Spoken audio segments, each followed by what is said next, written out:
What's going on, everybody? Welcome to GameFreak. Today we're going to take a look at the Sydney Hunter collection for the Evercade. This cart has 4 games on it, and the games are Sydney Hunter and the Shrines of Peril, Sydney Hunter and the Sacred Tribe, Sydney Hunter and the Caverns of Death, and Jester. So, 3 of the 4 of these games are Sydney Hunter games. The other one, well, we'll get into that one, but we're going to get into all of them, actually. So I'm just going to do a full-on cart review. I'm going to go over every game. That way I don't have to split everything up. I mean, I can hit, 4 birds with 1 stone. So let's open up the cart and see what we got. So obviously, you get the cart. And then, really cool, this is one of the things, and I'm sure everyone's seen me do this already, that I love about the Evercade is they send you instruction manuals, and you don't get that often with really any games out there anymore. And these are all in color, so it's super, super cool. Love this stuff. Really looking forward to diving into this. I was pretty excited about this cart. It also comes with this. It looks like it might be a poster, maybe. This is cool. The back. It's it's like a treasure map. So that's pretty cool. And then on the other side, if you want to get a frame or something, have a cool little Sydney Hunter poster and everything. That's pretty slick. That's neat, man. This is the first game or the first cart that I have bought from Evercade that had a poster inside, so I'm pretty pumped about that, It's the little things, I guess. So I'm looking forward to jumping into these games. Let's dive into them right now. Alright, so the first one we're going to get into is the Shrines of Peril. This game is a 2014 homebrew, which was released on the Intellivision by Collector Vision. It's the second game in the Sydney Hunter series, and the first one I have ever played, actually. There's really not much to this game. You basically guide Sydney through a series of screens with enemies or obstacles in each of them.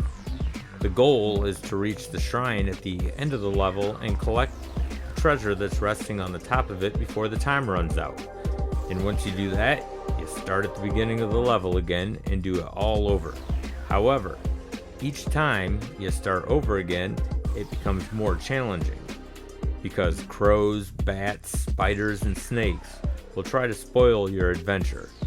And without a doubt, this game was influenced by Smurf Rescue from the ColecoVision and Atari 2600. It's basically a carbon copy of that game, only this time, no Smurfs. And a fun little fact about this game, the Shrines of Peril was a free phone app before it hit any cartridge. So the next on the list is the Sacred Tribe. This is the 3rd edition to the series, which was released in 2017 for the ColecoVision, Sega Master System, and the Commodore 64. In this adventure, you are exploring the Yucatan in search of treasure. One night, a mysterious tribe stumbles upon you and captures you. Although they claim they won't hurt you, you are still their prisoner. This game is slightly more complex than the last addition to the series. And when I say complex, I'm using that word very loosely. Fun little fact about this game, you just saved $50 buying this on the Evercade cart with 3 other games, 2 other ones I should say, which are Sydney Hunter games, because this game alone is going for $70 on the Commodore 64 today on numerous sites. So thank you, Blaze, Evercade, for not being bit by the greed bug. Very much appreciated. Alright, so next we have the Caverns of Death. Now this is strange. but the best looking Sydney Hunter game is also the first of the series. It was funded on Kickstarter on May 30th, 2015, but it was first released online as a web game on August 12th, 2012, then released for consoles on March 26, 2018. Those consoles included the Super Nintendo, the Sega Master System, and the Commodore 64. This adventure takes place miles out in the Pacific Ocean on Sundial Island. At the heart of this island is Mount Doom. There are many legends that surround this mysterious mountain, from native tribes, ritual sacrifices, golden idols, to an angry fire god. These legends have been proven so intimidating, they have kept the bravest of adventurers away. Until now, of course. Maybe those other adventurers that wouldn't dare step foot on this island should have considered bringing along a boomerang like Sydney did. The last game on this cart is Jester. This game was actually published by Megacat Studios, I believe in 2016. Of course, Acclaim put their name all over this as well. In Jester, you play as a Jester, the King's Fool. The goal is to collect the element items in the middle of each room in all of the dungeons. In order to do so, you need to collect a key in a room to open the lock that leads to an element item. When you get a sword, you will be able to defeat all the guards. If you kill all 4 guards, you will receive a bonus item. If you enjoy Pac-Man, you'll most likely enjoy this game. It's pretty much just like Pac-Man, but with a facelift.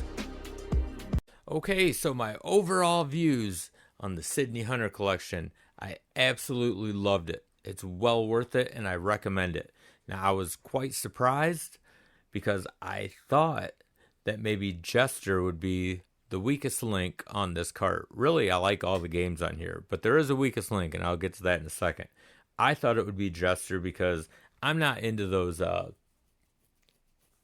guess, like single board games. I do love Pac-Man, and, that is one of them like that. Donkey Kong's like that. I love them because, they're old retro games, where these really aren't, I guess, retro. They're made to look retro, but these were like late 2000s that these came out. But Jester, unlike Pac-Man, where, you can go out the side of the room, you'll come out the other side. In Jester, you actually go into a whole nother room. So it was nothing like Pac-Man in that aspect. However, getting the swords and going and killing the guards was just like Pac-Man when you get the pellets and you can eat the ghosts. So the weakest link, that, in my opinion, on this cart is actually the Shrines of Peril. It reminds me a lot of the Smurf rescue game on ColecoVision and Atari 2600. And I'm not saying that's a bad game. I loved that game when I was younger. This does remind me of it a lot. But it does get repetitive. And I guess the older I get, that whole repetitive thing, it starts to not really annoy me, but it starts to bore me. So, not that Shrines of Peril is a bad game at all. I'm not saying that at all. It's still a lot of fun, but that would definitely be the weakest link on this cart.